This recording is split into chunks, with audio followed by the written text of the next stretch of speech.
Well, employment levels have boomed by almost 500,000 since September, according to the latest tax office data. Employment levels are now 5.7% higher than before the pandemic, after 485,000 jobs were added since the height of the eastern states' COVID lockdowns.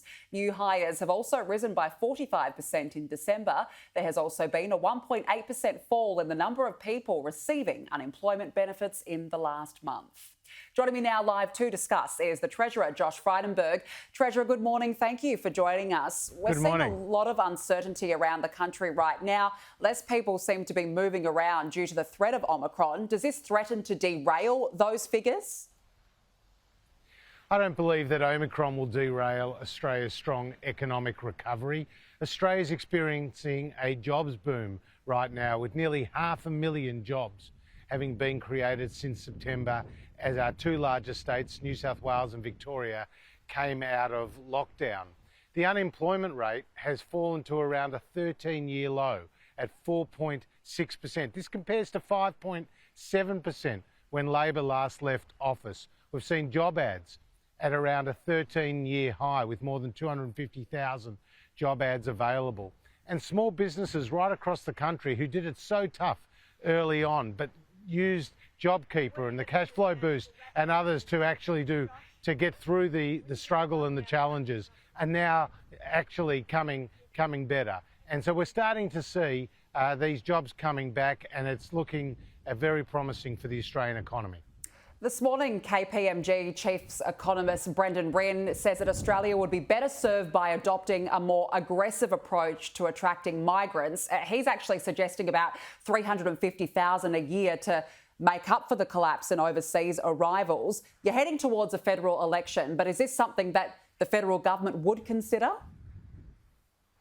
Well, it's always about getting the balance right when it comes to our migration settings. Australia has always been a welcoming country, whether it's for humanitarian intake, whether it's family reunion, and of course skilled migrants have played an important part in our economy as well. So we'll continue to have a balanced, considered approach to migration, recognising that it's helped make Australia the strong country, the diverse country, the tolerant country that we are. We did see throughout the pandemic last year and the year before, that actually population growth became the lowest level in more than a century. And this is going to be one of the more permanent impacts of COVID on migration, on the population size not being as big as what we initially thought. But now that we're opening our borders, we're starting to welcome back migrants, but we'll do so in a considered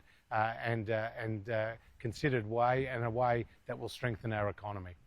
All right, I want to ask you about the current COVID situation across the country. There are calls now to scrap the isolation period for aged care workers who are considered close contacts.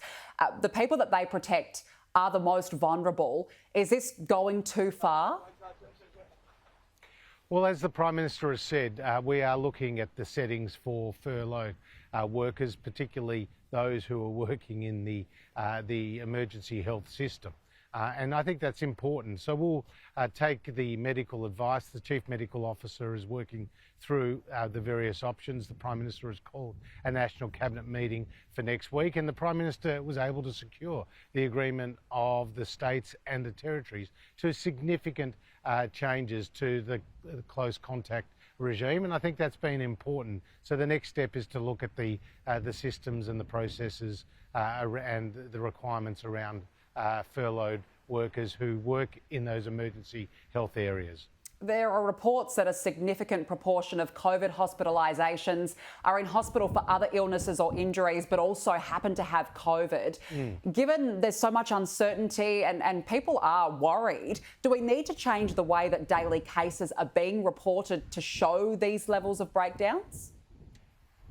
Well, the focus should not be on daily cases. The focus should be on the pressure on the health system and the number of people who are in either ICU or on ventilators. Now, right now, there are 51 people who are on ventilators and around 150 people who are in ICU. Let's keep that in perspective. A country of 26 million people. And we know that the majority of people who are in hospital with COVID are actually unvaccinated. So the message is very clear. Go and get vaccinated. And if you're eligible, go and get the booster shot.